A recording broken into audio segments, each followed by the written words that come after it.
በነገራችን ላይ እኔ ከብሩኬ ዛሬ ላይ አንድ የተረዳሁት ነገር አለ። እመቤቴን ነው የምላችሁ። በጣም ማለት ነው።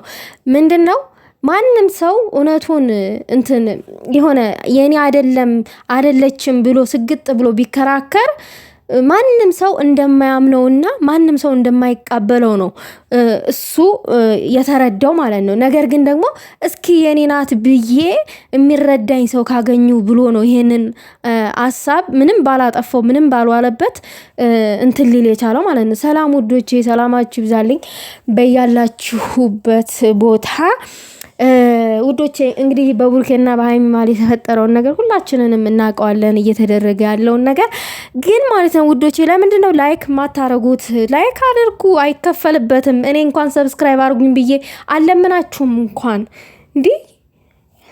ለማንኛውም ያንኛው ቻናሌ ቃል ጨረቃ ፋሚሊ የሚለው ታግዶብኝ ያለው ስለሱ ላወራ አይደለም የመጣሁት። አሁን ማውራት የፈለኩትኝ ስለ ብሩኬና ስለ ሃይሚ ችግር ነው። ይሄ ችግር እኔ ሙሉ ለሙሉ አሁን ላይ ተረድቻለሁ፣ ብሩኬን ማለት ነው። አንዳንድ ጊዜ ሰውን ማንረዳ ሰዎች አለን። የሆነ ሰውን ሁሉ ጊዜ እንደ ጥፋተኛ፣ እንደ በደለኛ፣ እንደ ክፉ አድርገን የምንስል ሰው አለን። ያንን ሰው ሁሉ ጊዜ እንደሚያጠፋ ስህተት እንደሚሰራ አድርገን የምንስል ሰዎች አለን። ሃይሚን አልወቅሳትም በምንም ነገር ማለት ነው። ምክንያቱም እሷ ካጠገቡ ያለች አፍቃሪ ሴት ናት። ተስፋ አድርጋ የምትኖር ሴት ናት። የምትወደው ሴት ናት። ነገ ከሱ ጋራ ብዙ ህልም ያደረገች ሴት ናት። ምንም የምትወቀስ አይደለችም። ሃይሚዬ እንዳለች እንደዛው እንደተከበረች ትቀመጥና ስለ ብሩኬ ነው ማውራት የምፈልገው። ስለ ብሩኬ ማወራው ስለተፈጠረው ችግር ነው። እዚህ ጋር ስለ ብሩኬ ላወራ ስል ማለት ነው ምንድነው ይቺ ልጅ ያንተን ልጅ ናት ተባለ አለችው። መጣችና ያቺ ሴት ማለት ነው። ስለዚህ የኔ አይደለችም ብሎ ቢሰግጥ እና ቢከራከር ማንም ሰው ሊረዳው አይችልም በጭራሽ ማለት ነው። የኔ አይደለችም ቢል ማለት ነው። ምክንያቱም ልጅቷ የሄደችበት መንገድ በጣም በሚያሳምን ደረጃ ነው የተጓዘችው ማለት ነው። በሚያሳምን ሁላችንንም በሚያሳምን መንገድ ነው የሄደችው። ስግጥ ብላ ስትከራከር ነበረ እና በዛን ጊዜ ሁሉም አብዛኛው ሰው አምኗል፣ አብዛኛው ደግሞ አላመነም። እንዴት ሊሆን ቻለ ምናምን እያለ ነው ሲከራከር የነበረው። ብሩኬም እዚህ ጋር እስኪ ልመንና ይሄንን ልጅ ልቃበልና ልመንና የሚሉኝ ልስማ፣ ሃይሚዬስ ምን ትለኛለች በሚል ነው አምኖ ሊቃበል የቻለው እንጂ እውነት ስተሰርቶ አይደለም።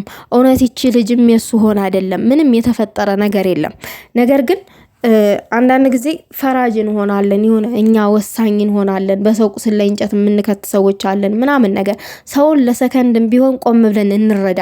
የብሩኬ አይኖቹ ያስታውቃሉ ምናምን ነገር ከንግግሩ መረዳት ትችላላችሁ ምንም ስህተት እንዳልሰራ። ነገር ግን ደግሞ አንዳንድ ጊዜ እስቲ ችግርን በእንደዚህ አይነት መንገድ ከፈተውትኝ ችግሩ ከተፈታ ምናልባት በእኔና በሃይሚ ውስጥ የተፈጠረው እኔና ሃይሚን ሊያለያየን የቻለው ሊያለያየን የሚችለው ችግር ዝጋ ምን ያክል ሃይሚ እኔን ታምነኛለች፣ ምን ያክል ነው የምታቀኝ የሚለውን የሄደበት ርቀት ነው። አሁን ሃይሚ ምንም ያክል ብሩኬን እንደማታምነው እንደገና ደግሞ የሆነ ነገር አርጋለሁ ይችል የኔ ናት ሲል እንዴት ምናምን ብላ በሰዓቱ ተናዳ ነበረ። ዲኤን ምርመራው እንደመጣ ምናምን ነገር ሃይሚዬ ማለት ነው። ነገር ግን ደግሞ ልክ አይደለችም እያልኩ ነው። አሁንም ልክ ነች ሃይሚ፣ መናደዷ ልክ ነው እንደ ሴት ልጅ ማለት ነው። ግን እሱ ደግሞ ምንድነው እንደዛ ሊያደርግ የቻለው ምን ያክል እኔን ታምነኛለች፣ ምን ያክል ነው ሃይሚ እኔን የምታቀኝ የሚለውን ነገር በኋላ እውነታውን ስታቂ ይቆጭሻል ነው ያለው። ዛሬ እንኳን ማለት ነው ለሃይሚ በኋላ እውነታውን ስታቂ ይቆጭሻል፣ የኔ ንጽህና የኔ ምንም ስህተት እንዳልሰራሁኝ ስታቂ ስትረጂ ይቆጭሻል ነው ያላት። እና እሷ ምንድነው ያለችው ሃይሚዬ ዛሬ አንተ ውሸታም ነህ ዋሽተኸኛል ነው ያለችው። እና እንደ ሴት ልጅ ልክ ናት እያልኩ ነው። ዋሽተኸኛል ውሸታም ብትለው ብሩኬን ልክ ነች ነው የምለው እኔ። ልክ አይደለችም አልልም። ሴት ናታ፣ አብሮ ያለች ሴት ናት፣ ተስፋ ያደረገች ሴት ናት። ነገ ከሱ ልጅ ይኖረኛል ብላ ተስፋ ያደረገች ሴት፣ ህይወት ይኖረኛል በቃ ህይወት፣ ትዳር ውዶቼ፣ ትዳር ህይወት ነው እና ይሄ እንደ ቀላል ነገር አትዩት። ይሄ በህይወታችሁ ላይ ዋጋ ክፍላችሁ የምትገቡበት ነገር ነው ትዳር ማለት ነው። እንደ ቃቃ ጨዋታ አትዩት እና እንደዛ ብላ የተቀመጠ ሴት ናት። ብትጠረጥርም ብትሳደብ ውሸታም ብትለው ልክ ናት። ብሩክ የሚሄድበት መንገድ ልክ ነው። ምንም ስህተት አልሰራም። እሱ ሰው ይረደኛል ብሎ ነው፣ ሰው ያምነኛል ብሎ ነው አዎ የኔ ልጅ ናት ያለው እንጂ እውነት ልጁ ሆነ አይደለም። ይችን ሴትንም ሊያስጠጋት የቻለው ከኔ ጋር ትኖር ያለው አማራጭ ስላጣ ነው። ምናልባት ከህይወቴ ከወጣችልኝ ብሎ ነው። ምናልባት እስከ መጨረሻው ነገር ከራቀችኝ ብሎ ነው። እሷ ግን ልትርቀው አልቻለችም። ዙራ ጥምጥም እየሄደች ተለጥፋበት ነው ያለችው። እና ሰውን እንዴት መረዳት እንዳለብን፣ እንዴት ችግሩን መፍታት እንዳለብን የሆነ ኋላ እና ፊታችንን ማየት ነው እንጂ ድምድም አድርገን አዎ አንተ ስህተት ሰርተሃል ምናምን፣ አንተ እንደዚህ አይነት ሰው ነህ ምናምን ብለን ወቃሽ ፈራጅ ምናምን ነገር ባንሆን ጥሩ ነው ባይነኝ። እና ቅማምዬም ተረጋጊ። በእርግጥ ነገሩ ያናድዳል፣ የሚያበሳጭ ነገር ነው ምናምን ነገር፣ እንደ ሴት ልጅ ያበሳጫል፣ ያናድዳል፣ ልብ ይሰብራል ምናምን ነገር። ግን ደግሞ ምንድነው ትዳር ብዙ ፈተና አለው፣ ብዙ ውጣ ውረድ አለው። መቀናናት ካለበት እንደገና ደግሞ በመሃል ሌላ ሰው ካለ ምናምን ነገር በጣም ይከብዳል ውዶቼ። ትዳር በጣም የሚከብድ ነገር ነውና ትዳርን የሚኖሩት ታጋሽ ሰዎች ናቸው። ነገርን በጣም ማሳለፍ የሚችሉ ሰዎች ናቸውና የሆነ ትግስትን እንድንማርበት የተደረገ ነገር ነው ይሄ ነገር ማለት ነውና ምን ያክል ነው ታጋሽነታችን፣ ምን ያክል ነው አብረውን ያሉን ሰዎች የምናቃቸው፣ ምን ያክል ነው የምንተዋወቀው የሚለውን ለማረዳትና ለማስተማር የተሄደበት ርቀት ነው። እና መጨረሻውም የሚሆነው ይችል የሱ እንዳልሆነች ምናምን ነገር እና ሁሉም ነገር ጊዜ የሚፈታው ነገር ነው። ጊዜ ይፈታዋል። በመነደድ አይደለም፣ ደግሞ በትግስት ነው ሊሆን የሚችለው። ቅማም እያይዞሽ አትናደጂ፣ ሁሉ ነገር ያልፋል። ብሩኬም አትጨነቅ።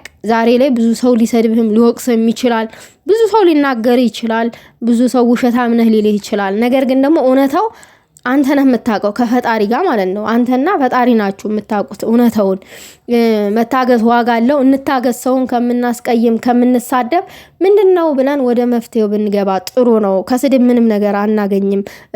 ሰውን አጉል ነገር ከመናገር ምንም የምናገኘው ነገር የለም።